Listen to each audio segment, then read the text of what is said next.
Welcome everyone to Environment and Sustainability Committee meeting, April 30th, 4:30 p.m. And welcome to, I think, Nick is our guest online. Can you see us now, Nick? Yep, I can see all of you. Have a nice bird's eye view. Excellent. All right, we'll call to order. Any declarations of conflict of interest? Seeing none. Approval of the agenda. Councillor Beck, seconded by Your Worship. Thank you very much. Approval of minutes from the March 26, 2025 meeting. Moved by Your Worship, seconded by Councillor Beck. Any business arising from those minutes? Always. I know, I was expecting. I just want to thank Katrina for a great job in the climate action plan. We presented it at the joint meeting that Councillor McKinnon attended up in Summerside. And I think we made the offer to share it with Summerside, and I did made the same offer at the FPEIM annual meeting this past week to, take a look at it and see where it can work with other communities across the island. So, great job, and I did pass it on to one of the presenters, Reclimate, Amber. Were you there for that, Councillor Beck? Anyway, I have her card. She'd like to follow up with you. She does she's a climate action guru, and have her. It'd be great to have her take a look at our plan. But I want to thank Katrina and the whole staff, Jessica, everybody in Environment, Department of Environment Sustainability. Just to add on that, Your Worship, it will also be part of our, I sit on the Canadian Capital Cities Organization, and we've started a little bit more of a communication format as a subcommittee that I'm on. No, it's, I'm part of a subcommittee which is on grants and promotions and stuff like that. So we're putting together a regular newsletter, not every week, but, on a routine basis. So it will be, showing up in there for other capital cities to see, other potential capital cities to learn from and steal and beg, borrow, and whatever good stuff goes on with that. So, And Mr. Chair, if I could just add, the other part of that report was the cost of doing nothing. I think that hits some sensitive areas that respondents didn't think, if we don't do this, we don't do that. Here is the cost, especially when it comes to insurance cost. And I'll just give you a case in point. There's one business in North Rustico that he has a restaurant down there. He cannot get insurance because of where he is in the flood zone.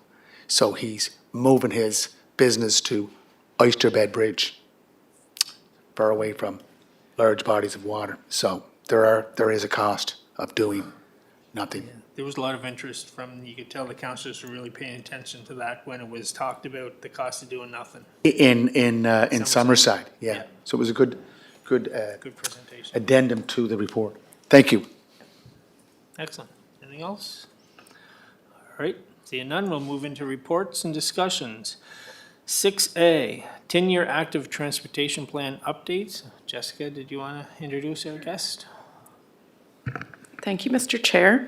So Nick Sully is on the line from WSP, and he's been leading the work to update our active transportation plan that is out of date and accomplished the majority of what was outlined in the original document, focusing on connections to Cornwall and Stratford. And now we're taking a deeper dive on the inside of the city, how we get around Charlottetown. And Nick's been doing a lot of great work to bring forward some ideas and recommendations. And so he's here tonight to present to our committee where he's at to date and collect any input from the committee. So I will pass it over to Nick and he will run through some slides with you. Okay, great. When I share my screen, do you have a screen in the room that it pops up on? Yeah, we all have screens in front of us, yes. Okay, so everyone can see this now? Yeah, active transportation. Perfect. Yep. Okay, great. So thanks for the introduction, Jessica. the main part of this presentation is really going to focus on what we've seen in the phase 1 of this study. And a lot of that is around reviewing of our existing conditions and our first round of engagement with the public at our first open house and the public survey. So I'll be focusing mainly on that. We have made a bit more progress to date, and I'm happy to send around some updates on the drafts of those that we've seen so far or developed so far. The draft maps and network maps and pieces like that just aren't part of this presentation at this point. I'll see if I can pass those along through Jessica.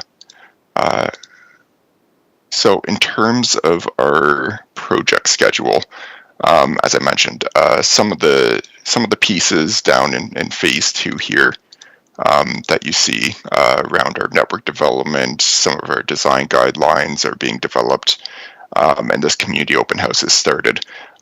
But at this point, what I'm presenting for our phase 1, which is complete up to this point, is our current state summary of the network and active transportation in Charlottetown, as well as the engagement summary of what we've heard through our open house and our online engagements.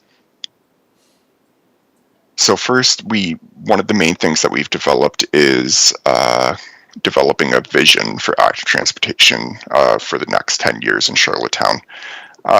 The vision statement that we've come up with is more actionable than the drafted vision statement that we've presented at previous public engagements, based off of feedback from the community members that we heard and our advisory committees at these engagement events.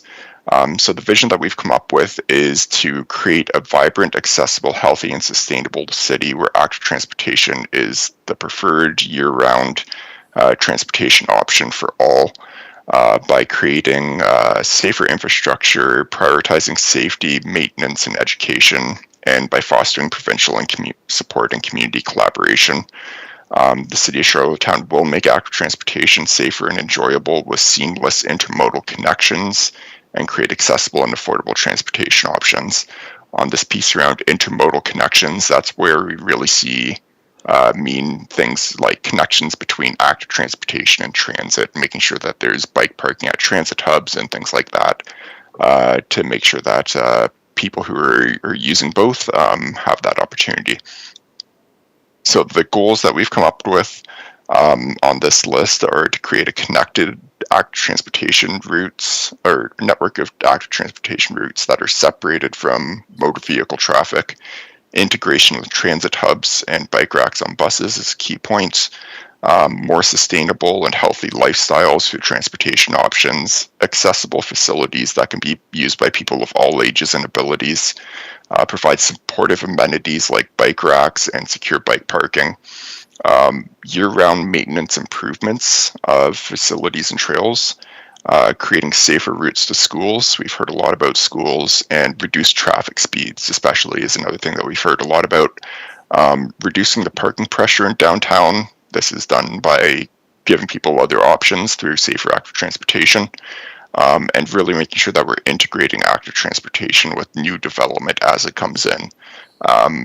We want to make sure that it's a feasible option for people in these new developments, because if they come in, they move into the new developments and their first choice is a car, it's harder to do that behavior change after the fact. But if they move in and their first choice is active transportation, then it's more likely to stay that way. So for a background review, we've really reviewed work that has been completed from previous studies and previous good work that's been done by Bike Friendly Communities, PEI, really building off of their results, because they had a very extensive public survey and outreach program, having pop-ups, far more than we could do within the first few months or so of this plan or of this project. We're aligning with the PEI AT network plan and AT strategy priorities.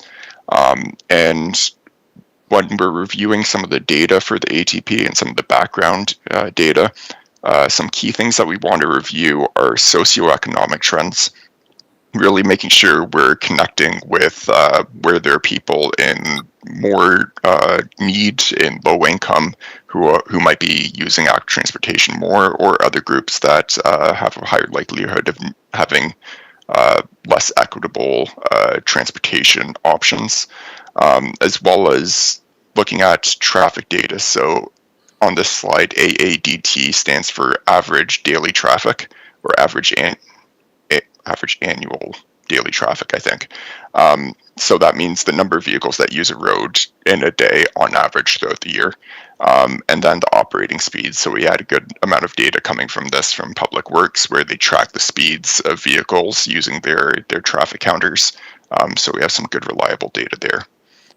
So diving in here, some of the key maps that we wanted to look at and develop based off of some more of these equity-focused indicators. Some of the ones that I have presented here include low income rates, the rates of people on income assistance, and the rates of people who are unemployed. Seeing that active transportation is a much more affordable option for many people rather than, say, owning a car. And sometimes transit can have affordability barriers as well. We wanted to make sure that we're prioritizing some of these groups, as well as I'll add on to this, which isn't part of this presentation, but there are a longer list of equity indicators that I've confirmed with Jessica and Katrina to look at when it comes to prioritizing our network based off of equity groups, equity deserving groups. So this one on the right here is about the number of people who are living in low income. So the more pinks that you see and purples are where there are higher rates. So seeing really that focus sort of north-south along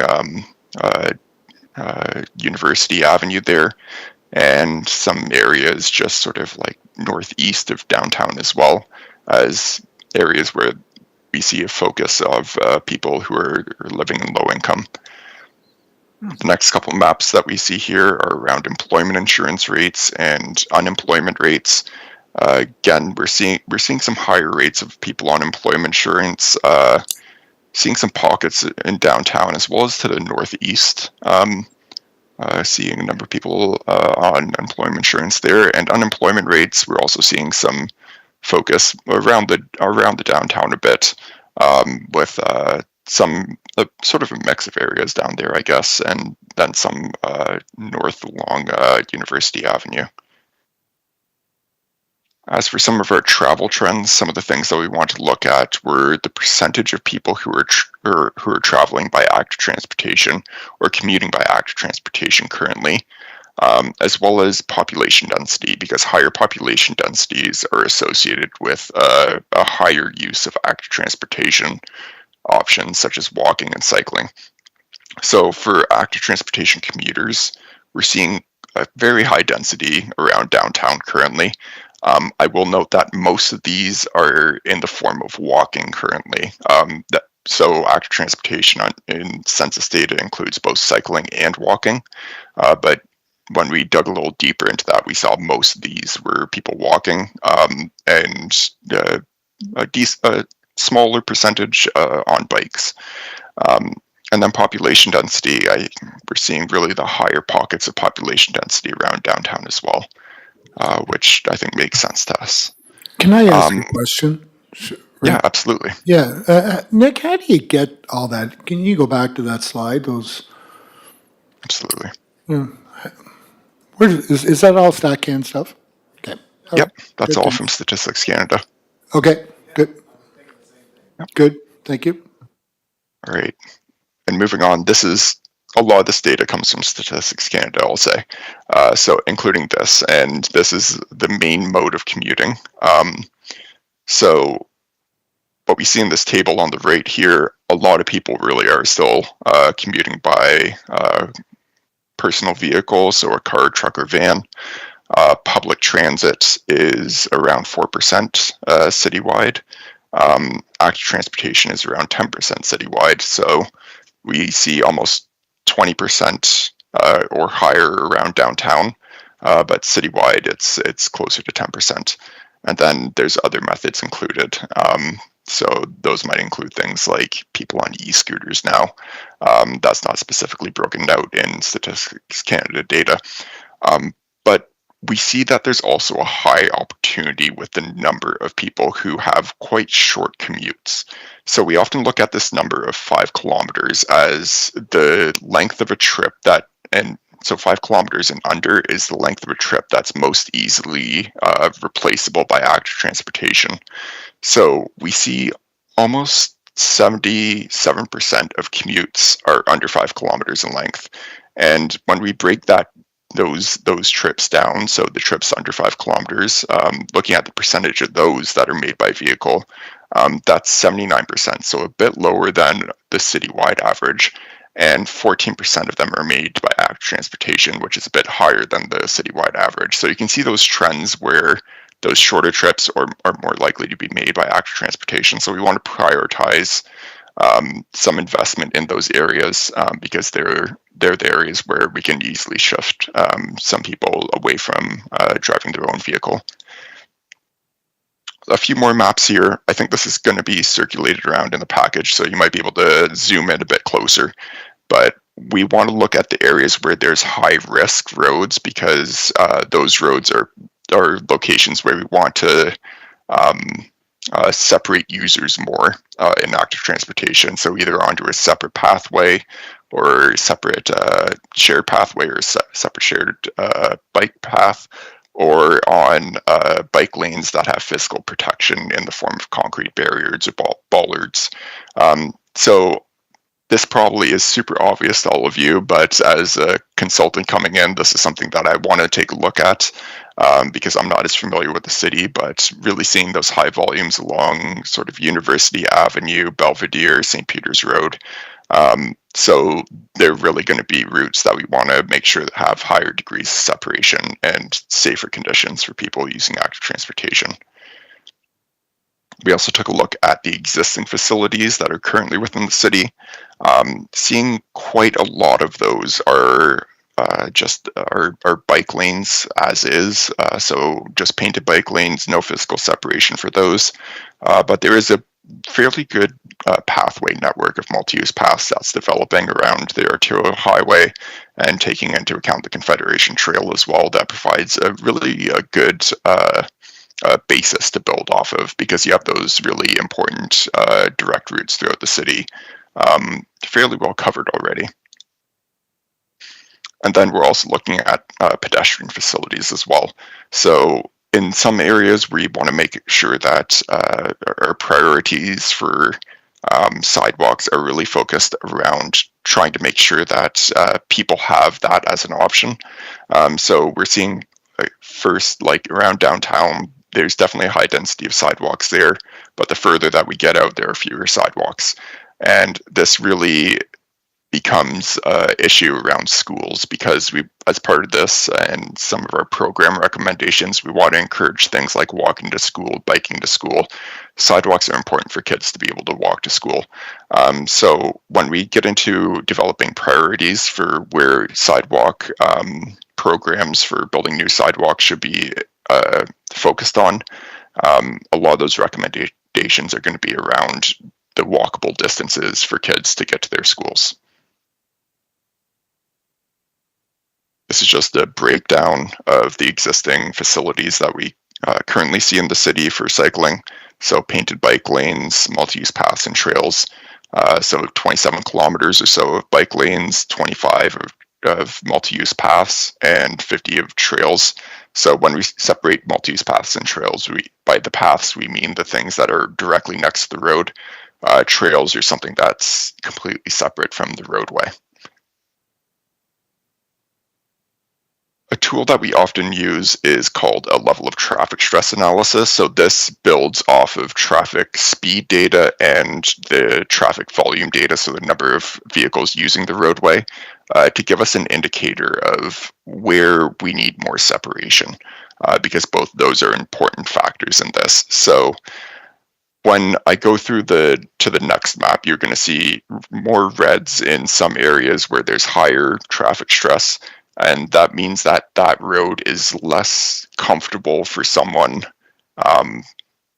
or how should I phrase this? When we see the lower levels, that means it's a roadway that can be shared by everyone, and more people are comfortable with mixing in traffic on those roads because the traffic speeds are very low, or there's very few cars using that roadway. The higher the level, the LTS score, that means that you want to separate the users more because not many people are going to be very comfortable on that road, sharing that roadway with vehicles. Really, it's the most confident people as we get into these higher scores are the people who would be comfortable sharing a roadway with faster and higher volume traffic. So I'm sharing that map on the screen now. So we see the darker the red color of the roadway, the more separation that is probably going to be needed. The lighter the color, the more mixing that might be appropriate of people who are cycling and people who are driving. So we often see on the busier roadways, the main roadways through the city, we want much more separation there. But a lot of these local roads have this opportunity to come together as this low stress network of routes that can be shared between people who are cycling and drivers if we do some interventions to make sure that driver speeds remain very low and that driver volumes, the number of vehicles on the roadway, remain very low as well. So we'll be touching on that a little bit, and I'll share some of our plans on how we're going to make some recommendations to ensure and make sure that those low stress routes remain low stress and provide some good opportunities for people who are biking to schools or biking to their neighborhood events and destinations. One thing that we wanted to look at were the types of facilities that we're going to be promoting through this plan. So we've developed a whole process based off of the information that we have when it comes to speeds and the number of vehicles, what type of facility is going to be appropriate for that based off of the best practices that are out there almost internationally. The facility types that we see sometimes, typically in these types of plans, are shared vehicle lanes. So that's where a cyclist is just using the middle of the road and mixed with traffic. A multi-use pathway, which you see on the bottom left here. And that's where you sort of have mixing between pedestrians, people walking, as well as people on bikes. Painted bike lanes are probably what you're most familiar with throughout the city, where you sort of have the painted designated space for someone using a bike. A paved shoulder, which is shared between someone biking, and then sometimes cars can use this for parking as well.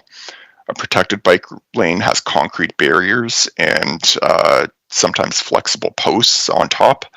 A separated bike pathway is where the path for the bikes are above the curb and behind the curb with a separated buffer. So that provides some separation there. And then we have this new concept that's probably quite different in the city called a local street bikeway. And these are roads that we make sure have low volumes of people driving on them by making sure that anyone who's sort of driving through has some sort of resistance. So that might be things like traffic calming, so speed bumps and some other measures to make sure that the speeds remain low. And in cases where we see a lot of cut-through traffic, we might want to encourage something like a traffic diverter as well. So that means that someone driving along this roadway can't continue all the way through, but someone on a bike can, and someone walking can.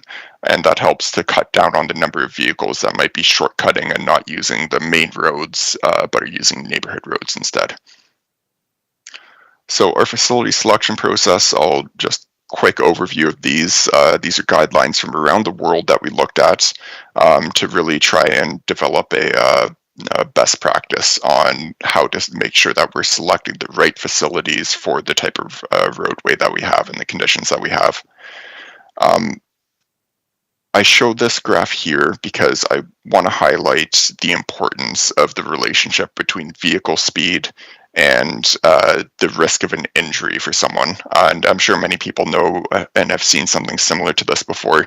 But once you hit that speed of operating vehicles that's about 40 kilometers per hour and above, you really see an increase in the risk of injuries and severe injuries and fatal injuries.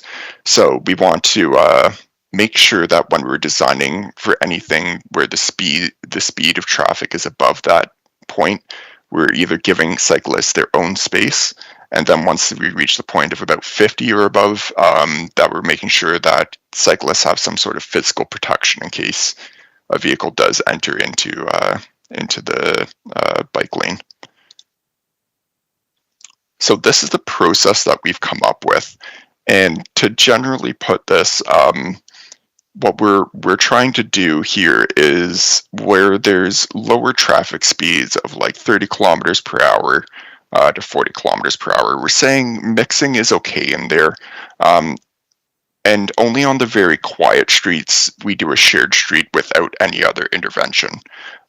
When we start to see the vehicle volumes, the number of vehicles using it creep up to above like 500 per day to 2,000 per day or so, that's where we want those local street bikeways, the street and the designs that make sure that the speeds remain low and make sure that we can divert some of that traffic if needed off of that street to maybe the arterial roadway or something like that, to make sure that they're not cut through or shortcutting through neighborhoods.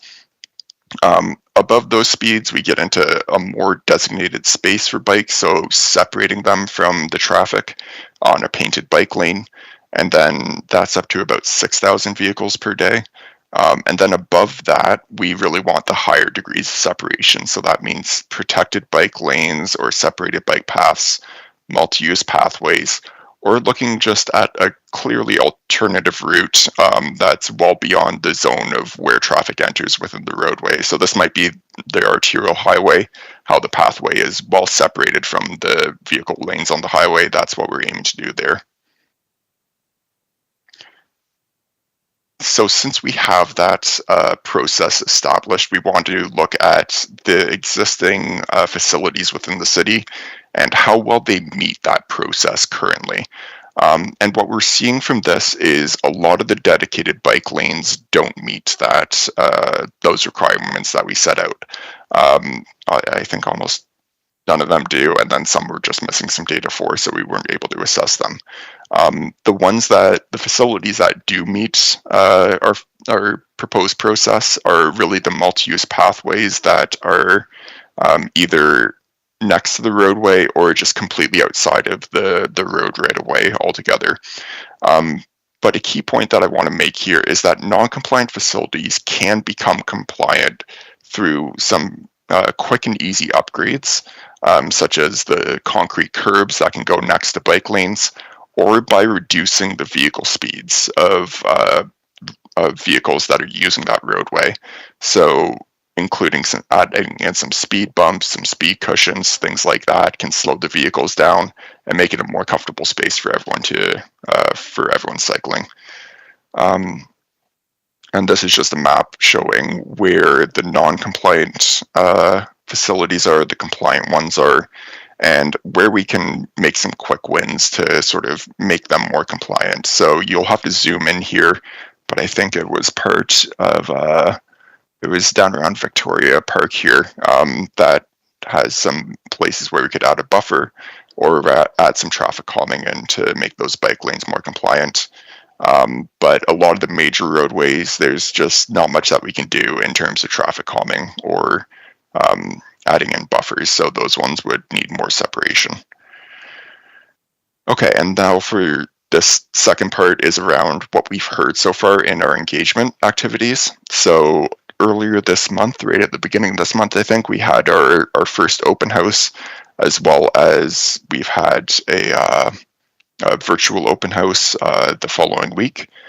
We had an online survey, and then we also had an online mapping tool where people could go and drop pins to add comments on things that they see.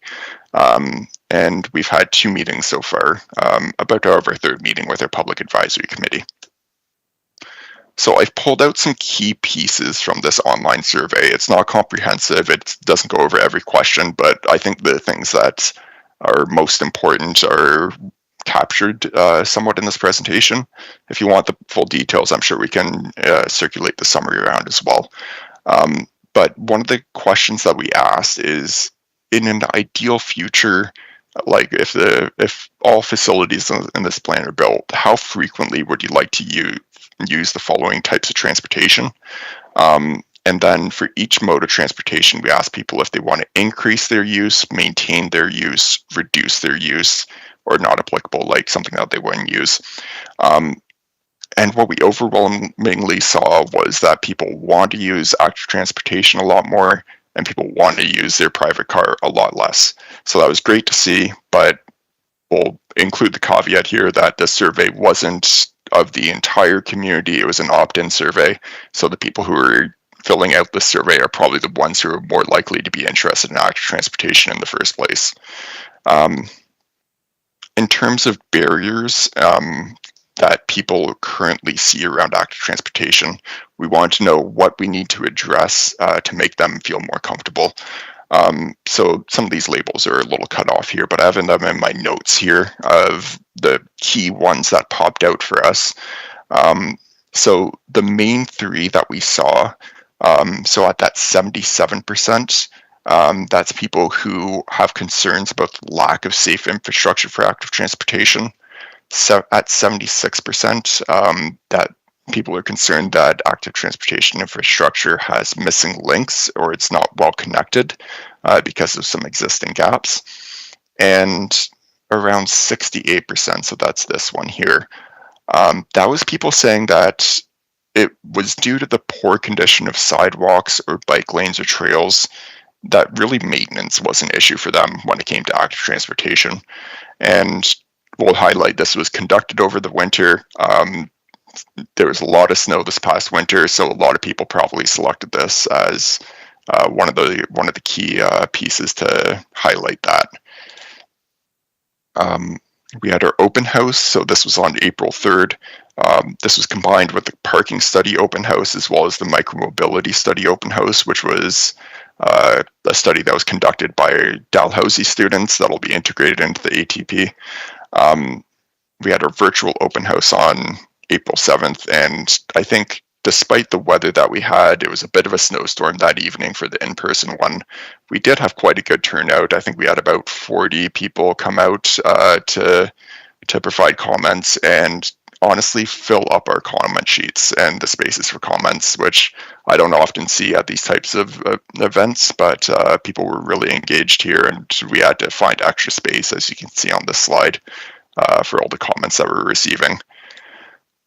The key themes that we heard coming out of this in our summary. So we took all those comments from the public survey as well as the open house and developed these. So these aren't in any particular order of the number of comments received, but just listed.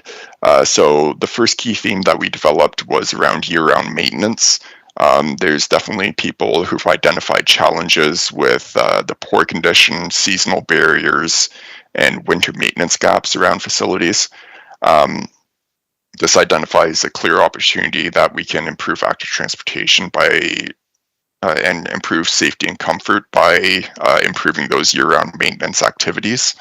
The connected network is one of the key themes in the sense that people aren't seeing a connected network right now. So they feel disconnected from destinations. The network isn't accessible. And there needs to be some sort of integration between the routes as well as safer infrastructure along them.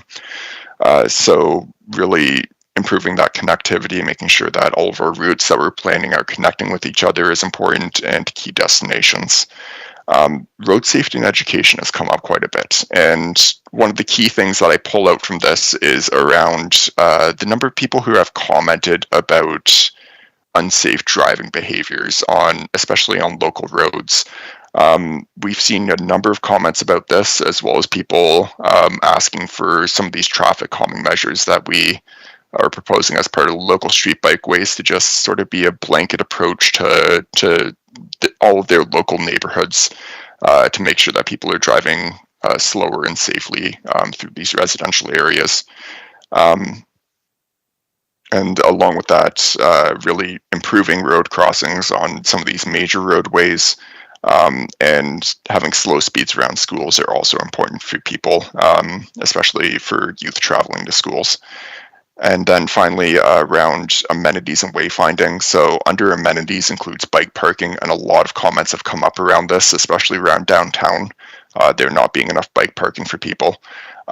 So that's definitely one of the recommendations that we'll make, but also around the other types of amenities that encourage active transportation, supportive trips. So those are things like having seating and rest areas. That's not just for biking, but for people walking too. Not everyone has the stamina to walk very long distances, so we want frequent places for them to stop and rest, as well as places for water, to refill on water, at water fountains or bottle filling stations, repair stations for bikes in case you have a breakdown along the way. Charging infrastructure, especially with new e-bikes and e-scooters coming out, is incredibly important, as well as for people who are using things like electric wheelchairs and electric scooter or mobility scooters. If they break down, they're really at a disadvantage, not being able to return home on their mobility device, and wayfinding signage so people can find their way along these routes. That was a lot of me talking. Just for our next steps, we're getting close to having these policy and programming recommendations in place, compiling our draft ATP, and then we'll be looking to present that draft ATP to council. We're currently targeting June for that, I believe. I'm happy to take any questions. My email's listed here, and I'm sure you all have Jessica's email, of course. But if there's anything right now, I'm happy to answer it, and I'm happy to share some of the additional items that we've developed along the way so far to date. And I'll also mention we have our next open house coming up, and I think the date that we've set with that is May 27th, but I might have to confirm with Sydney on that. I think she booked the room.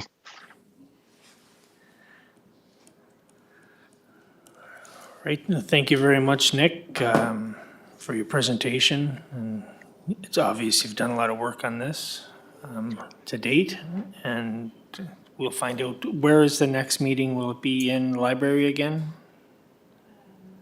I think it's a arena. It's going to be on May 28th. It's at the New Fimmins. Sorry. Yeah. Oh, Simmons, nice, May 28th. Okay, great.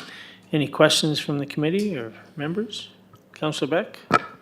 I have a few, so if anyone, what? You're sitting back, listen. Okay, Nick, can you go to page 13? I just want to go back just for a minute, just so I'm a little bit clearer on the outcomes-based equity indicators. And indicators for, can you re-explain that page and the measures, the low-income measure gaps on the side? I think I got it, but I just want to make sure I see. understand it. Is that the page? Socioeconomic trends, sorry, Okay. I'm looking at the page number in my package, yeah. Oh, I see, yeah. So what we're really trying to do here is identify where there's a high need for more transportation options for people who don't necessarily have the same level of access as others, who might have their own vehicle, have their own ability to transport themselves around a lot more. So low income and income is a key part of that. At the beginning of the study, we were looking for some more outcomes-based indicators around, let me find some, trying to think of what some of those examples were.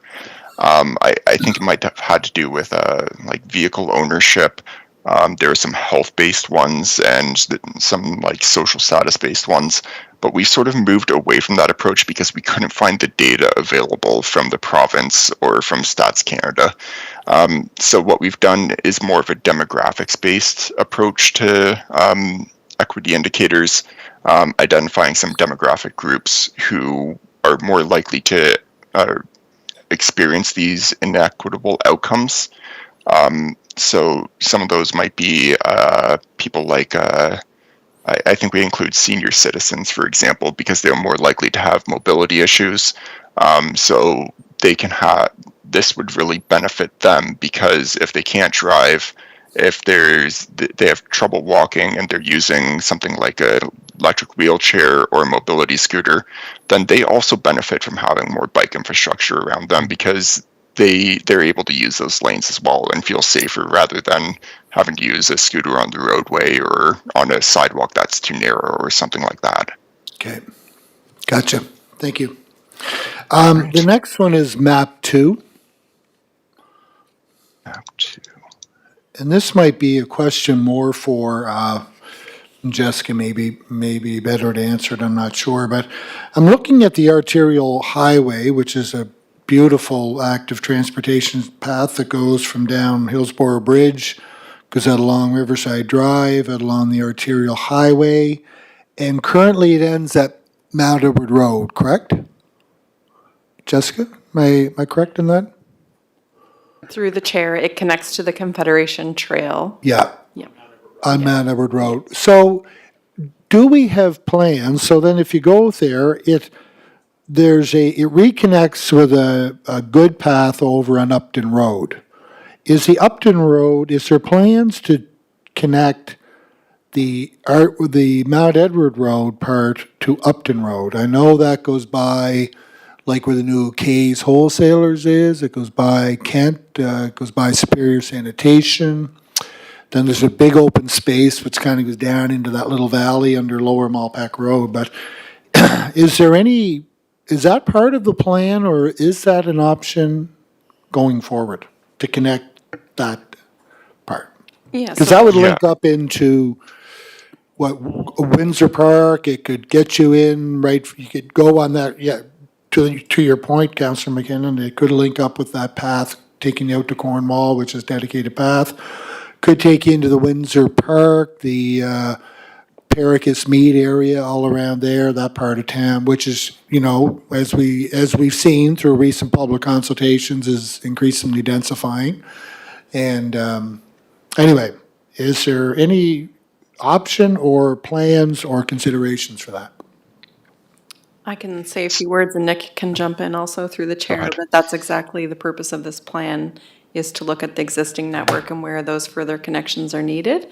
And I can't say specifically what the recommendation coming forward will be for those neighborhoods and those streets, but definitely something Nick can take into consideration, and maybe he has a better response for you at this time, or if it's something that we can bring back. Have we ever got any kind of sense of what the usership is of that perimeter path, Jessica, like either anecdotally or statistically? Through you, Mr. Chair, I know that the province has some counters in various spaces.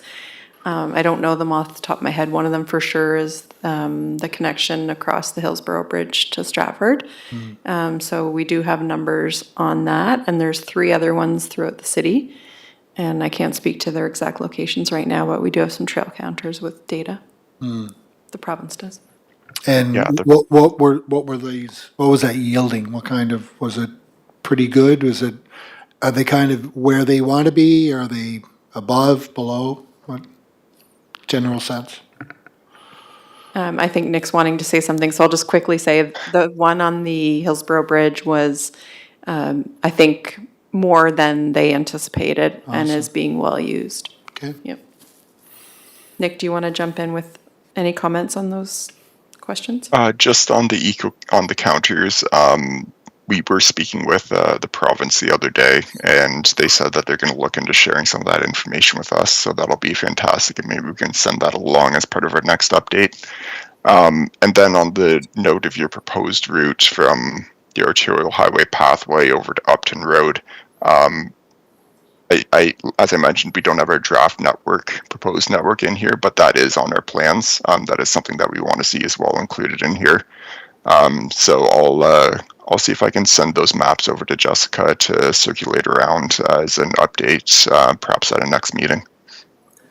Just a question on, while we're on that note, because I'm not certain myself, that arterial pathway that's offset that we're talking, that goes by the airport, is that the provinces that put that in? Is that the city, or is it joint? It's a joint project, so it'd be a joint to keep going. About going into the Charlottetown Airport, it becomes provincial. Going No, north. that's going out through Winslow, or into Brackley. Brackley. No, the one that's parallel to the arterial highway that stops at Manor Road. That's ours, That's all ours? yeah. Okay. Okay, thank you. All hours. That's right from the bridge Okay? along the arterial highway right to Mount Everett Road and the arterial highway. Okay. Over $1 million pathway. I have a few more, if Sorry, that's yeah, no, okay, go ahead, Chair. Councillor Beck. I You just- feel free to interrupt anytime. Page 19, which is map 2A. I was looking at the code, the legend there, and the purple dots. Down in around, on the southwest corner, it would be Prince Charles Drive, just because that's my ward and I know what street it is. And it's indicated down there, so you would come off Edinburgh Drive, you would pull on to Queen Elizabeth Drive would be the first right, and then that purple dot would be Prince Charles Drive, right? And West Kent is going to be a pilot school for one of the school, what's it called? Bike bus, yeah.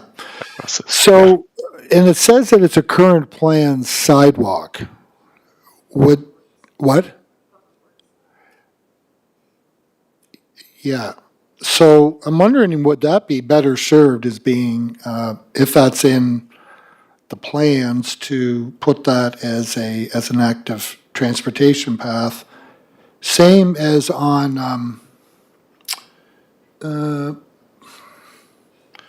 or is Parkdale the other, what's our other pilot school? Is it LM or Parkdale? It's LM, okay. And just wondering the same thing maybe over around, I guess it's around Sherwood School. I can't, it's kind of hard to read. See where the purple lines in are around Brackley Point Road? Maybe that's Stone Park, is it? My old school, my old haunt. Yeah, but well, actually, I mean, we did bike racks around there. Kids do bike to school. We've got the new Sherwood School. We've got Pine Drive, Oak Drive. Those are pretty wide streets.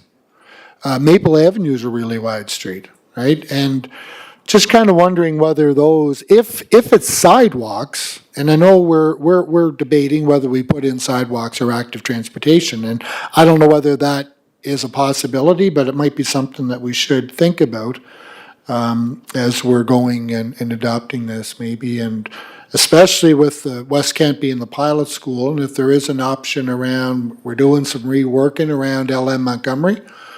We just had a public consultation meeting on that last night as well too, so there may be some opportunities where we can, while we're, kill two birds with one stone here and maybe make some infrastructure investments while we're working the pilot at the same time. Just a comment more than anything. And then on page 20,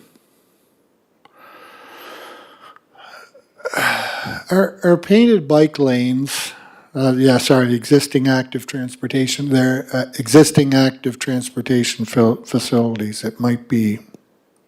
Okay. Let me go back. It was just after map 2, there, next page, yeah. No, There we go. right there. Yeah. So that would be an example of that would be, say, along North River Road, the one that ends at Nassau and going north, and it ends at Nassau coming south. That'd be one. Painted lines. Multi-use paths. What would an example be of that? The trails, I'm sure you're referring to Confederation Trail and the arterial highway, Yeah. highway one, right? What's an example of a multi-use path? An example might be Capitol Drive going west. There's a multi-use path along there, I'm pretty sure. And it's one of the ones where it's not as separated from the roadway. There's typically only like a 1 meter to like 3 meter buffer or so from the roadway for those. So we just classified them differently because the trail is completely separate, but the multi-use pathway, you still do experience the traffic stress to a level. It's on the south side of Capitol Drive going up by the Wandlin. Yeah, That's the Wandland. Huh? Remember that? MUPP. Yeah. Yes, okay. I see both the same, ATPU, MUPP. I can't see much difference, but anyways. So the trails then you're just referring to the Confederation Trail? Yeah, the Confederation Trail's in there as well as the trail along the arterial highway because it's so separated from the highway there. Okay. So you see a difference between, because I thought the one in Cornwall was pretty separate too. I just thought it was kind of like the Riverside Drive one, but you see those differently, do you? Yeah, it's just Because of the it's degree of separation? yeah, exactly. Okay, Yeah. all right. Good, thank you.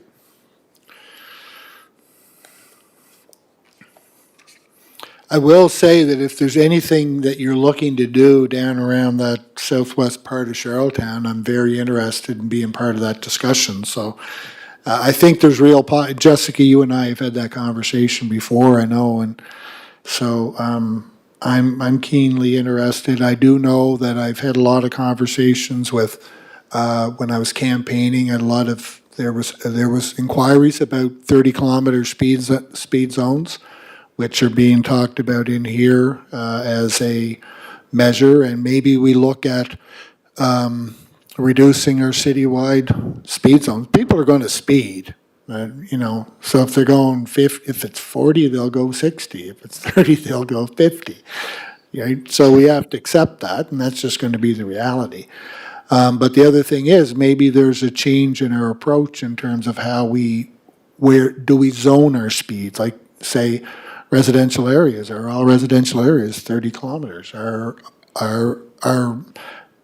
main traffic corridors that we're looking at with our bus systems, the Mount Edward roads, the North River roads, the St. Peter's roads, the University Avenues, is there a kind of a zone speed that goes with those?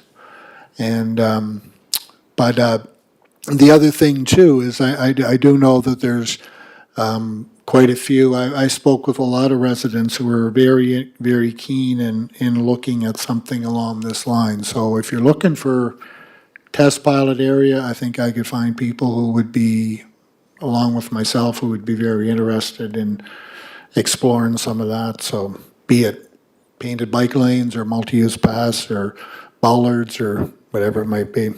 Especially since we have the West Kent thing going on as well too. So anyway, I think it's exciting. Great stuff. Great. Thank you, Thank Nick. you. Thank you, Councillor Beck.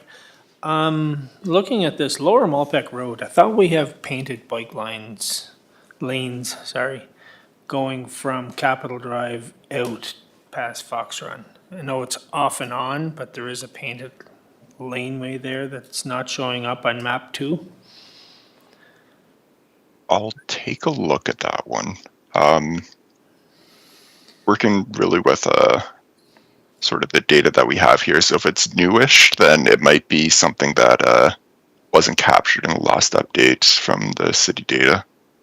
Okay, yeah, it's not new, but it's off and on, like it stops for a while and then it picks up again. It's something that needs to be worked on, but there is a painted bike lane along there that's just not showing on your map. Okay. Your worship, any questions? Yeah, just to follow up on what Councillor Beck said about Prince Charles and maybe a possible sidewalk. Just another example. We have to work outside the silos. Public Works should be working with environment sustainability to look at more MUPPs, active transportation pathways. I think the day of the sidewalk is gone. I think we have to make them multi-use paved pathways. And if I can just mention this about bike lanes, prior to COVID, do you remember, Jessica? COVID-19, that dedicated bike lane around Victoria Park. Before COVID, it was like 1 bike a day, 2 bikes a week. After COVID hit, we had to make it into a multi-use paved pathway. And it has not gone back to bike lane. And I have seen no accidents, a lot more use. And it's not just cyclists, walkers, but it's mothers and fathers with baby carriages, skateboarders. So, like, we got a lot of opportunities here to make this work. And again, Prince Charles, look, if the councillor from the area wants to look at taking away the sidewalks and put MUPPs or ATPs in, great, that's the way to go. And if I look at this, Nick, if I go back to your map on painted bike lanes, which is what, my page is 20. You just had it up for Councillor Beck. Just go up next, yeah. Love your logo down in the corner, right-hand corner. That is a multi-use paved pathways. It's rollerbladers, seniors, cyclists, walkers, you name it. That's what we have to be looking at. And if I could say one thing about Charlottetown, we are blessed that we have the Confederation Trail going from the Joe Giz Park straight north to the Royalty Road and beyond, 13 plus kilometers. And that is an active transportation pathway.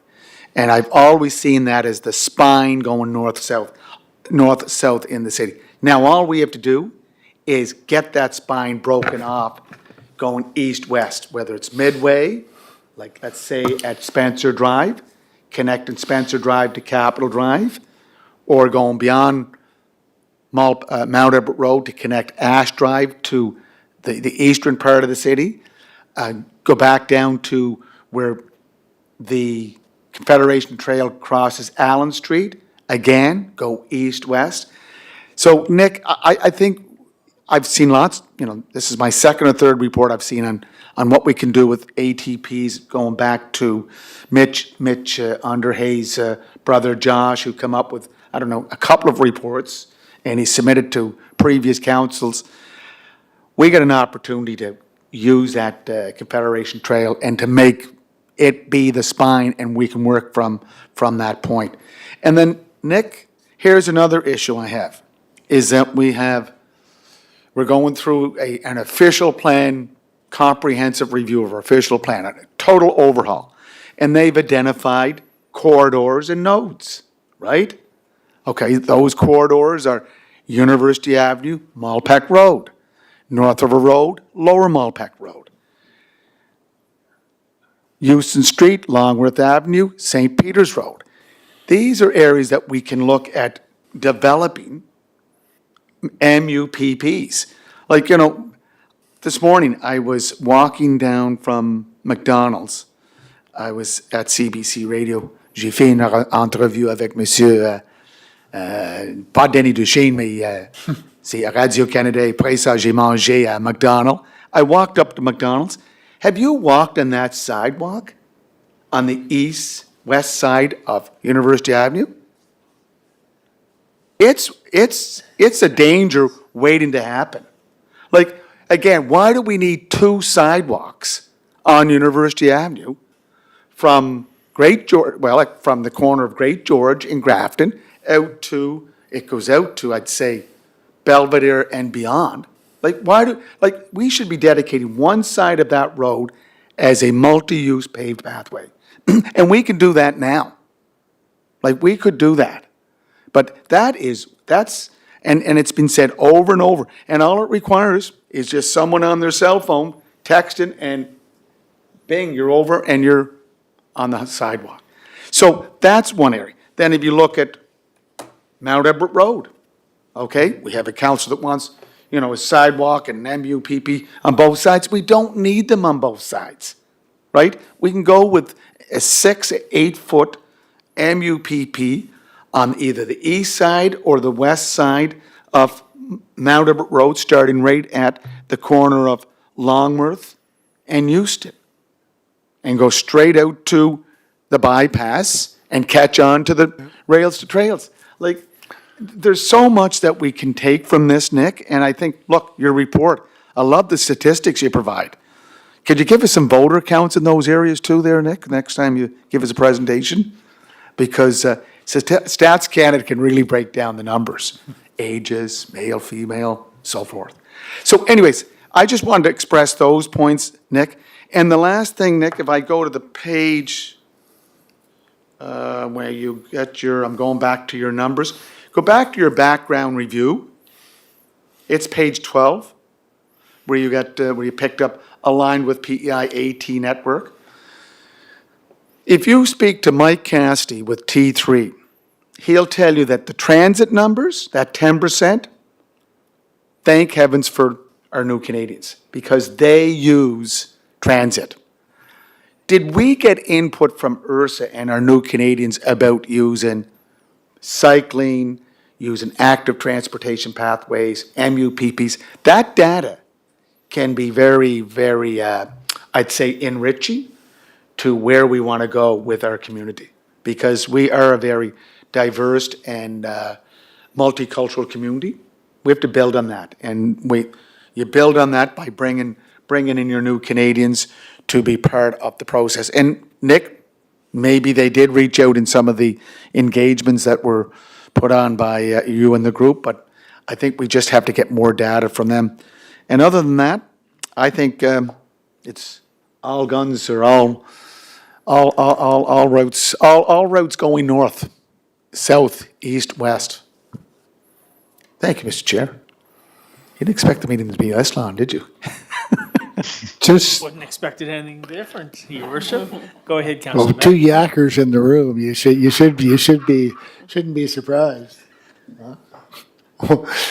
One other thing, just to build on what His Worship said there, having gone and biked I've done biking in Europe, Belgium, and Netherlands in particular, and I'm going to Germany in the fall. I'm going to do some there too, and it really inspires you to see what is possible. And when I look at what we have in terms of infrastructure, what we already have, getting that shift from, 85% car, I mean, we still are a very car-centric area.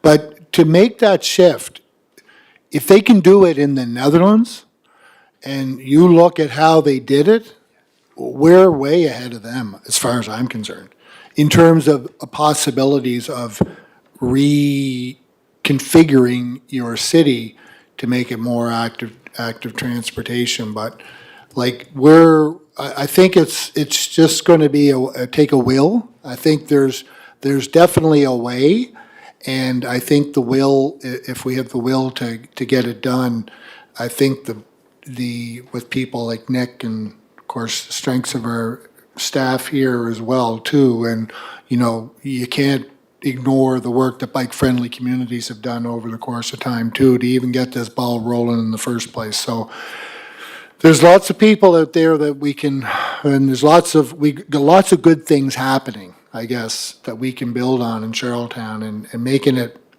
work. I don't think I think we've got a lot of the infrastructure pieces that we need. We just have to find a commitment and be willing to follow through on that. Thanks. Thank you. Jessica, do you have a question? Very quick addition in response to the mayor's comments. So the consultants were provided with the draft official plan, and recommendations are taking all of that into consideration. And we also have a public advisory group and a technical advisory group. So Public Works is part of the technical advisory group. So Riley's been a huge help and working with Nick in providing road plans that are coming up and making sure we're collaborating on recommendations. So that is happening. Is that the two advisory committees that are referred to in there? Yeah. Just again, we need to work collaboratively here, and glad to hear that what Jessica just mentioned. But I think that, you got the planners working on what we want to do with the city. We got Nick, WSP, looking how we can get people out of cars and get them into buses and on bicycles. And look, you couldn't get a better group right here. 3 of us are EV, well, you're an EV biker. You're an EV biker? I've switched. Oh, I shouldn't say EV, I should say EB, e-bike. Yeah, so Nick, we know, we want more ATPs, MUPPs. Get rid of the sidewalks, get us more places where we can bike, have some good times. Thank you, Your Worship. Yeah. Right. There is a place for sidewalks, but we need more MUPs to connect for the commuters. So, lots of great discussion. Thank you very much again, Nick. I'm sorry we might have kept you a little longer than you expected with some questions. problem. Thank you very Great much. to hear for your everything. information. Everybody else? No. All right, we'll move on. Thank you very much again, Nick. Thank you. Thanks, Nick. All right, 6B, casual watch procurement. Katrina. Thank you, Mr. Chair. So this report is to seek council approval of the sole sourcing of a program called Causal Watch. It relates to how we will report on the climate action plan. One of the top priorities in the climate action plan is to establish detailed and robust monitoring and reporting framework, with the intent being to track progress as well as stay accountable and transparent to the public. In past years, staff have worked to create an annual report to highlight the city's successes as relates to environment and sustainability all across the organization. Creating those annual reports takes a lot of time. The graphic design work is very costly. And although efforts are made towards brevity, it always results in a lengthy document that I would say isn't widely accessed by the general public. And it's also can't be a living document, and it's not easily updated throughout the year. So with that, we've identified and are recommending an alternative. You may remember that when we created the Climate Action Plan, we used a software called Causal Watch and tested it as a tool for public engagement. To do that, we were offered a discounted trial of the software, which allowed us to engage with our working group as well as city staff and council and the general public on the plan. So it sort of visualized the structure of the plan. People could go into the different goals and actions, the different themes, and provide feedback on each one of them. The trial was very successful, and it provided an effective way to engage on the plan, and was very user-friendly. But that was kind of like a side use of the software. The main purpose is actually for tracking and reporting on an ongoing basis. So it's a subscription-based software, and it can be customized to our climate action plan the way it was for engagement. So it would be completely built around our plan. And then viewers can click on individual themes, goals, actions, and focus on what's of interest and important to them. With that, under each action, we can put live updates. So whenever progress is made towards that project, staff can go in and actually put those updates in real time. The other thing is that key performance indicators and targets that have been established in the plan can also be put in the platform and linked to the different actions that they are connected to as a way to visualize the progress towards the plan. And then, so it would be a way to be transparent with the public in that way, but would also be kind of a behind-the-scenes way for us to track data and monitor success. So with the procurement of Causal Watch, we would have access to the software itself and support in building the initial framework, as well as ongoing technical support and the continuous improvements that they make to the platform. So the overall cost of Causal Watch is greater than it would be to just do our normal annual reporting process, but it also has increased benefits, one of which is the reduced staff time in collecting, compiling data, and coordinating with a graphic designer. Another is an increased frequency of public updates on plan implementation and better transparency. And then also increased digestibility of plan updates, allowing people to access only what they're interested in instead of having to weed through a potentially wordy document. We did speak with Communications and IT, just so you know, to confirm that we don't have access to a similar platform already through the city and that we're able to link to it through our websites, which we can confirm as well through the work we did on the Climate Action Plan engagement. We also conducted a review of similar products to try and find quotes for comparable software. However, we were unable to identify anything that was had comparable capability and customizability and user friendliness. But in an effort to try and find alternatives, we did speak to staff in the region of Waterloo and in Durham region in Ontario, both of whom use Causal Watch to report on their climate plans. And staff at both of these organizations confirmed that they conducted similar scans, even had demo calls with companies that they thought maybe were comparable, and were unable to identify a similar product with the same capabilities, and both ended up sole sourcing Causal Watch and have been very happy with the service. You'll note too, I won't go into the details and have covered most of them already, but Causal did also provide us a letter detailing their proposed justification for sole sourcing. So with that, staff are recommending that council approves the sole sourcing of Causal Watch to report on Charlottetown's Climate Action Plan, which would come to a total of $16,800 annually, with no commitment to renew, and is included in the current operating budget for the department.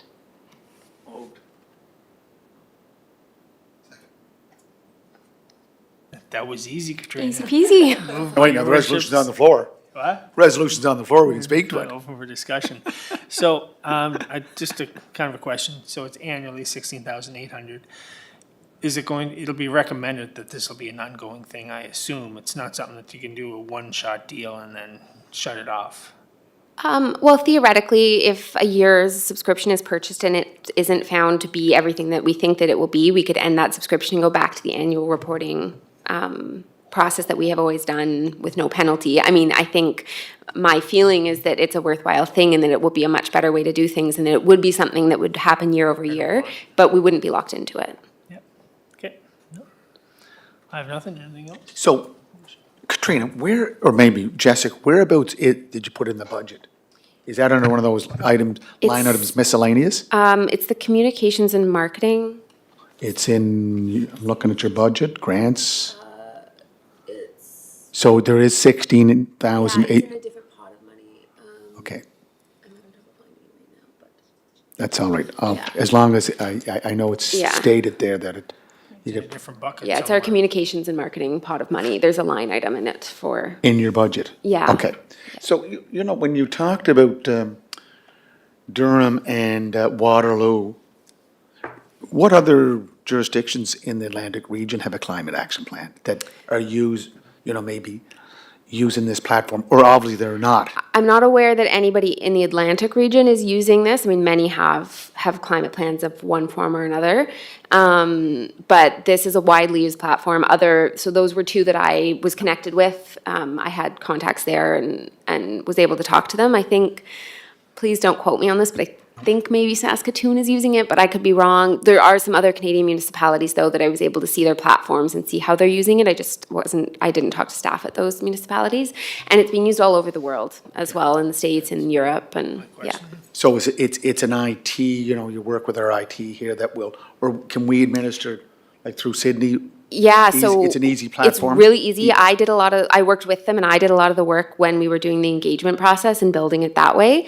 The idea would be that Causal would help us, we have sort of the bones there. They already have them from when we did the engagement, but there'll need to be some tweaks because it changed since then based on that feedback. But the idea being Causal would help us set up the original framework that we would use, and then we can give access to staff across the organization, and we can all do our own updates. So if it was somebody from Environment and Sustainability's project, they can have access to that action to make updates. Somebody from Public Works can, somebody from Parks and Rec. Last question. So this is in the report, just for public knowledge. When preparing the Environment Sustainability Annual Report, when's the last time we did one? We didn't. 2019? We would have done one for 2023 that was released in 2024, so about a year ago. Okay, so Yeah. do we do it every 2 years? We generally do it every year, but with the climate action plan being done and the hope that we were hoping to move towards some sort of dashboard situation instead of like a paper annual report. We weren't able to complete one And it this year. sounds like this will not be an annual report. It will be updating all the time. Exactly. So the idea being that should this be approved, that it would be, the initial input would it'd be a bit late, but would sort of include some of those updates that you might have seen in an annual report for 2024. Yeah, it did. Actually, my question did get answered, I think. So I was wondering who was overseeing the data input. So that's something that multiple people could be doing. Yeah, so Yeah, it was- and the other part, multiple departments, which I've learned too. Yeah. So again, looking at cross-sectional benefits or cross-department benefits. I do like the real-time aspect of it because, oftentimes you get, a report and it sits and it's a paper or electronic, whatever it might be, but it's stagnant and it's time-stamped. This is active. Yeah. And I do like the feature of people going in and being able to, if I want to access this, I'm going in and you can mine that data real time. Yeah. And you're not using old data. And I think it's great. I support it. I think it's a great initiative. And like you say, if you find out that it's not worth bang for the buck, then stop. But if it's being used and, there's highly motivated to, figure out the benefits of it and see what we can do, so I think it's great. All right, thank Good. you. Moved and second, so it's on to council. Perfect, thank you. Well, are you okay with it, your worship? Oh, yeah. I just found it under the budget, education and communication. That's what it is, Yeah. Jessica? Yeah. No, I think it's great. And it's below 25,000, so you don't have to, Richard, we don't have to go out to tender on it, so it's an easy swipe. Thank you. All right, thank you. Another question there, Councilor Beck, or? Nope. No? Okay. 6C, Taylor, you're up with spring events update. Yes, thank you, Chair. I have a couple of updates to share about spring events. God, this mic feels really loud. Our spring events are pretty heavily tree planting focused, but we have one other one kind of tied in at the end there. We're starting things off, I guess, chronologically with a planting event at a date to be determined, probably late May, a tree planting event with Charlottetown Rural High School. That's a relationship we've been cultivating, pun intended, I guess, for a few years now. Usually with the support of Ellens Creek Watershed, we engage biology groups at that school to plant some trees and shrubs in the Hermitage Creek area that they are the stewards of. We'll be continuing that this year as part of our Trans-Canada Trail grant-funded projects. Oh, I'm sorry, actually that is a FCM project, never mind. Additional FCM project here, this is our biggest one. Number 2, Windsor Park Community Tree Planting. That will be an event where we are targeting the residents of the Windsor Park area to be engaged in the fairly large tree planting program that's going to be happening there. We're going to see about 1,000 trees planted this spring, and probably if we don't quite reach that number, we'll definitely round it out in the early fall, if not kind of approach maybe 1,200 in there by fall. So that's going to be a big project, and we're going to try and engage the community. We have some pretty excited members of the community already looking forward to that. We're going to be releasing more information on that in May for those residents, but we've been beginning to trickle that information out to the local area. Next item there is our Business Tree Challenge, Wednesday, June 4th. This is a recurring annual program where we invite businesses to offset their paper usage by participating in a tree planting event. This year's event is going to also be at Windsor Park. Again, very large project area, so we're using all the help we can get. Likely going to see about 300 to 400 plants put in that park as part of that project. So again, hoping to push us well over 1,000 there. That information, I believe, just went out today, so businesses should be learning about that shortly, and we hope to close applications May 13th or 14th, I believe. 13th? Yeah. Next one, another tree-centric one. Arbor Day celebrations are going to be happening that same week, Friday, June 6th. Again, annual program in partnership with the Office of the Mayor, as well as Parks and, quite a few other groups as well. We're going to be continuing to do that in Victoria Park this year, building on an existing tree line to really kind of create a much more productive portion of that forested area. So we're going to plant about 200 plants there this year, and hopefully engage around 120 students, I think is our newest estimate. We've invited 3 schools, and I believe they're listed here. I can't remember if, do we have them in there? Oh, that's right, it's under the public engagement section, yes. Yeah, and I think we're just waiting for our last school to confirm. They're doing that right now, look at that. Lastly, so the only non-tree related item here, we have gardening in small spaces. Those details are gonna be refined shortly, but that's sort of anticipated for the 3rd week in June.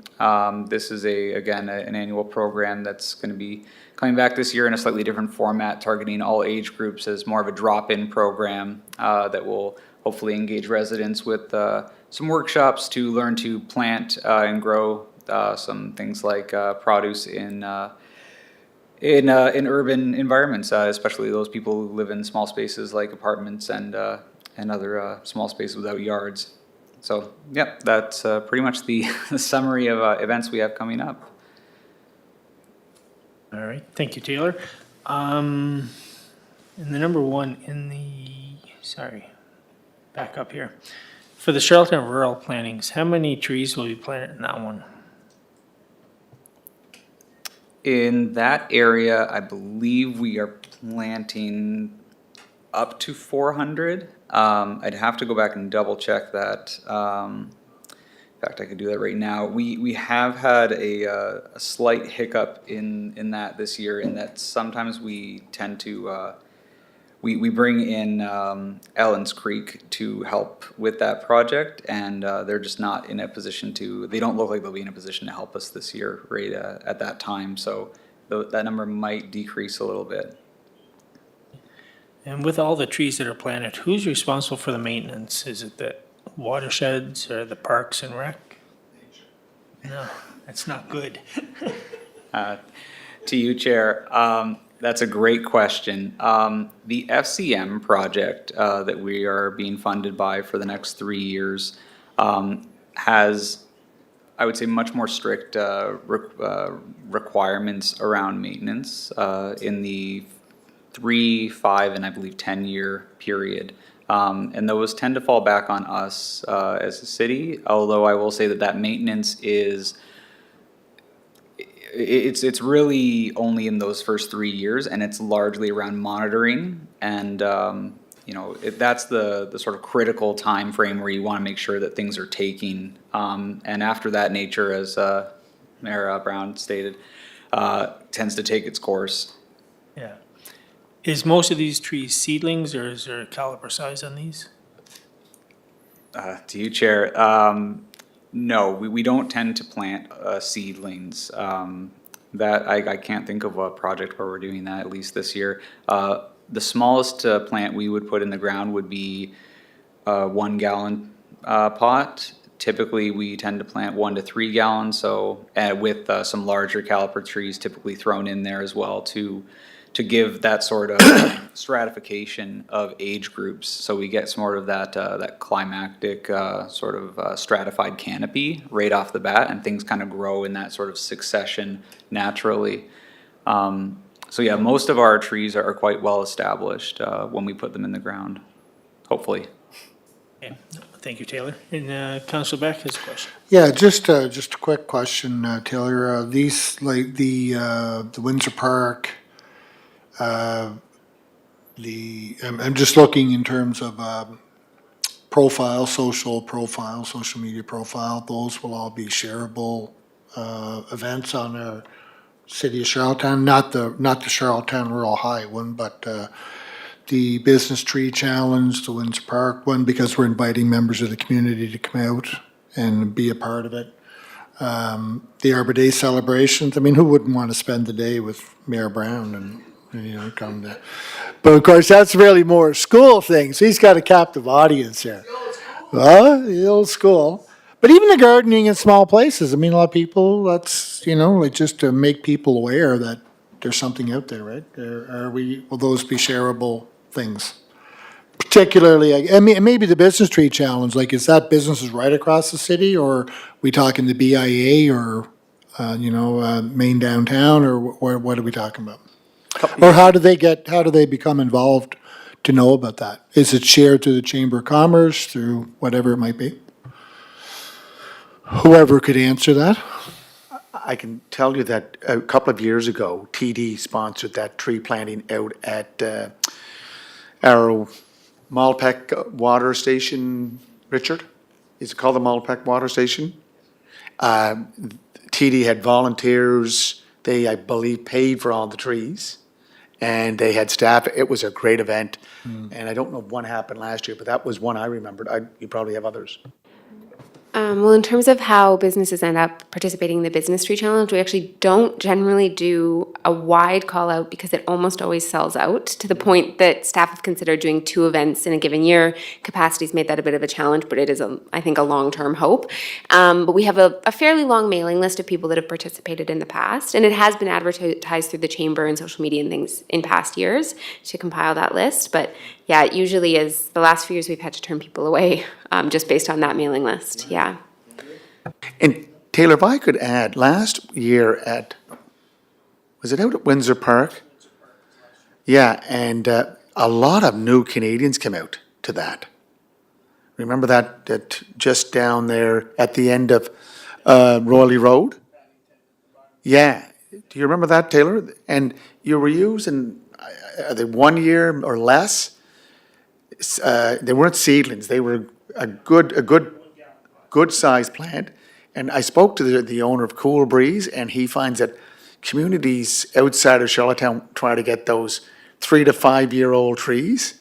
And he said Charlottetown is doing the right thing, because you get a year old tree, takes root, and it just sprouts and grows to that climate, or the conditions in that area. And the other tree plant was down at the end of May Point, the May Point field. We did it there near the start of the summer last year. Do you remember that one? No, that was Bruce Smith from Tree Canada. That was a good one too. But I just wanted to ask, I like this tree planting idea, but are we looking at the eastern part, like Parkdale, Sherwood, East Raleigh? We got a lot of new development going out there, no trees. So, we want to increase our canopy, not just in one part of the city, but I know Taylor and Jessica, it's about the whole city. So I'm just asking, is there a year 2, year 3 plan to spread out to other parts? Through the chair to you, Mayor Brown. So with the FCM project, those projects are basically locked in as a 2-year operational plan, and then a 3rd year being the sort of monitoring. So it's in that 3rd year from now, so 2 years from now, I should say, that we will be looking to branch out the majority of our planting efforts in a given year to those other areas. That said, in the interim, we are exploring options to continue to provide that more equitable dispersal of our planting activities throughout the city. And I'll say that in terms of both geographic and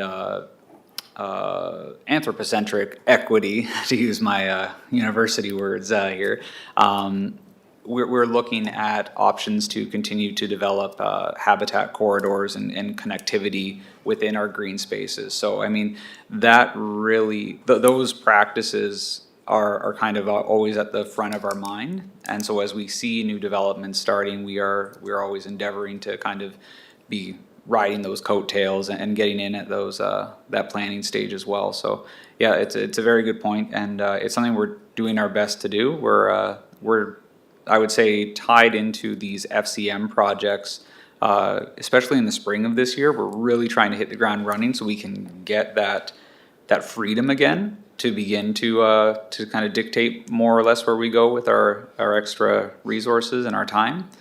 But that's definitely front of mind. And Mr. Chair, if I can just say that, again, this is an opportunity to work outside of the silos. We got an official plan going through. they're identifying these corridor nodes. That should be part of, how we increase our canopy in these areas. And, I keep mentioning this to Jessica, and I know Jessica wants me to stop talking, but where are those 2 billion trees from Trudeau? Are they all gone? Because we did get 50,000, did we not? Yes, so we have got 2 billion trees funding, and it's distributed through different ways. So we've gotten funding through the province, who the feds gave the money to the province and then to us, and the watershed groups as well. And I'm not sure whether any of the funding is coming this year, but last fiscal year, we had 2 billion trees funding. Thank you. And to one of your points, Your Worship, in regarding the trees with these subdivisions that are popping up all over our city, and is that something that should be brought back to planning? So when they put these permits in place for somebody to build an 800 unit Good point. subdivision, Good trees point, should be yes. part of it, because I'm Yes. getting complaints on, Yeah, A it's certain not sidewalks, it's subdivision in putting my up trees, planting trees. there's no trees, the residents are complaining there's no trees in the Yeah. subdivision, and there's no room, Right. because there's no spot, so But take a drive out off McWilliams Road with all the new housing there. There's not a it'd be tree. the same thing, yeah. No, Yeah. there's So asphalt. We're getting the same thing in the north end. Yeah, so that's a good point. Yeah, so, okay. We'll move on to 6D. Jessica is going to update us on some bus purchases. Sure, and just to quickly comment on your last comment, Mr. Chair, our department's made the recommendation to planning that there needs to be a requirement in residential development to include street trees. Right now, it's not currently a requirement, but through the OP update, which will trigger development bylaw updates, they're going to look into the requirements for trees in new developments. So we have a recommendation. And part of the climate action plan. So that's a recommendation. Is there something that we can make it more forceful, for lack of better words? To Yes, we get it can. in place, so. Yep. I think Hopefully it's- that happens. It is a recommendation that went forward. Okay. Thank you. Okay, so the next report is around the purchase of new buses for our transit fleet.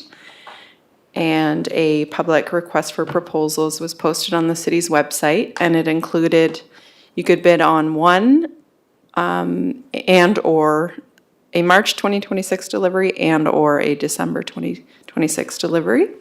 So this report just speaks to the first delivery, which is March 2026. And for that order of buses, which is 4 diesel buses, we had one submission from Nova Bus. And myself and Stephen McFadgen, our fleet supervisor, reviewed and scored based on our criteria, which includes experience and qualifications of the company, meeting the required specs that we need of a bus, the price, and their commitment to environmental responsibility and sustainability. And so the score was 88.5 out of 100 for their submission. And the recommendation before you tonight is for council to approve the purchase of the March 2026 buses from Nova Bus, and also rescind our previous order from Nova Bus for 4 electric buses, which was presented to you at a prior council meeting. And if you just refresh your memory. I remember it. Let's not go there. No. Well, let's not go there. A report did go to committee before we had originally requested to rescind the electric buses and just sole source it with Nova Bus and flip that over. But it didn't end up proceeding to council because our funder, ISIP, did not approve sole source, even if council did. So this now is following up on that after it went to public tender, and then, so now it's coming back for award. And you will then get another report coming forward at the next committee meeting for the December order. Moved. Moved by your worship, second, Councillor Beck. Question from me. Sorry. No, I have Go a ahead, question. Trev. Or Councillor McGinn. Just on your report details. So they bid on the 4 buses for March 26. The and/or I'm confused on. So is it still open for them to, they can provide more in December of 26 with the way it's worded? Through you, Mr. Chair. So the RFP has closed for all orders, And companies could bid on the March delivery and/or the December delivery. So they could bid on one or both. And so we had one submission for March, and then I'll be bringing a report forward to show you what's been brought forward for December. Okay, makes more sense that make to me, sense? thank you. Yep. Council Beck. Just under the financial implications, so 3.7 million, what did we budget, what did we forecast on our purchase of that in our budget? Under the capital budgets, 25-26 capital budget. Through you, Mr. Chair, it came in really close to what we assumed it would cost, around $900,000 per bus. You'll see some additional costs added on there for Yeah. tooling and training. Right. And we're not guaranteed to do the full extent of both of those. If there's tooling we decide that we already have and don't need, then that would be reduced. That is if we bought everything and needed everything. Okay. All righty, thank you. Mr. Chair, so, okay, this has been my favorite subject. So in the capital budget, buses, 8,766,000, right? So when we purchased the 4 electric buses, and we passed it in council, but we didn't order them, or we did order them and then stopped the order, what was that cost? I can't remember. What was that? Was that at the same price, about 3 million, or was it 4 million? Do you have it there? Sure, through you, Mr. Chair. So in the recommendation of the report, it says to rescind the 4 electric buses, which came to 6.346 million before tax. So the 4 electric buses were 6.346 million, and the 4 diesel are 3.58. 6, what is it? Did you say 6? 6.346. Okay, so. And then, again, looking at our budget here, we do have federal funding, national funding. Correct. That's all in place for diesel or electric, correct? So we have approval from our funders through ISIP, so federal and provincial funding, to switch our electric bus procurement to diesel bus procurement. Yeah. And in the capital budget, it says 4 diesel buses in April of 2025, correct? Correct? And how many more do we have? Three diesel buses are planned for the delivery in December 2025. They've been delivered.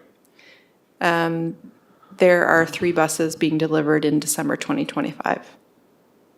Okay, so. Yeah, not delivered. And that's a total of 7 buses, diesel. Just trying to get the number.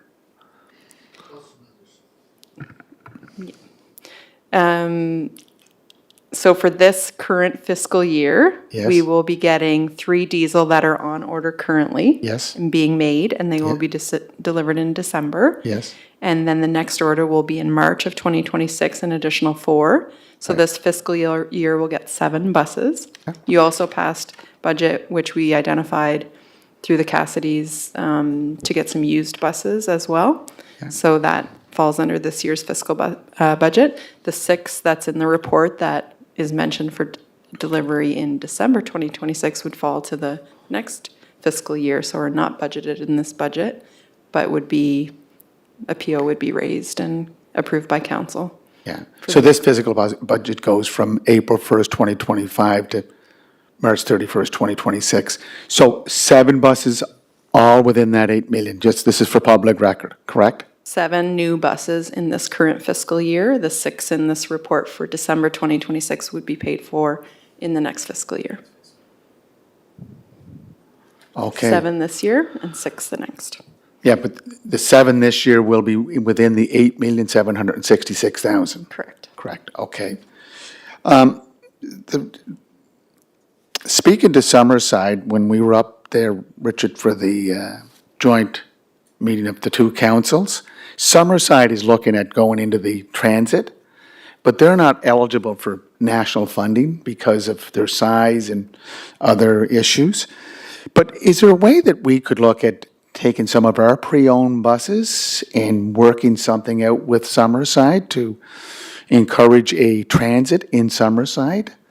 Like, is that a discussion that we could have with Summerside to promote more transit use, not just in the Charlottetown and area, that's Stratford, Cornwall, and Charlottetown, but looking at Summerside and area? Through you, Mr. Chair, so Summerside does contract Trias, our operator, for some service currently. We have had conversations with Summerside staff about their desire to increase transit as well.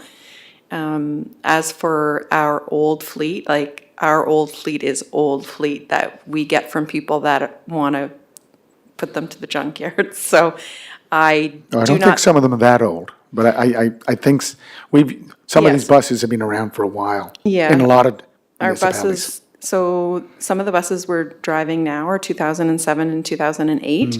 The recommended lifespan of a bus is about 12 years. So we are using a lot of buses currently that are past their recommended life. I mean, not to say you couldn't put a bunch of money into them and refurbish them, but I mean, the message from our operator is that those buses are ready to be shifted over to new buses, which is why we're doing all of these purchases. So the answer is no, because of the age of these buses and that they'll have to go out and do their own search. Unless they want to look into a hefty refurbishment at hundreds of thousands of dollars.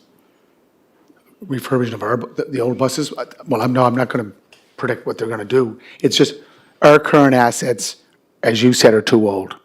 Are at the end of their life for our operators not able to keep them working currently. Yeah. And are way past their lifespan that they should be used.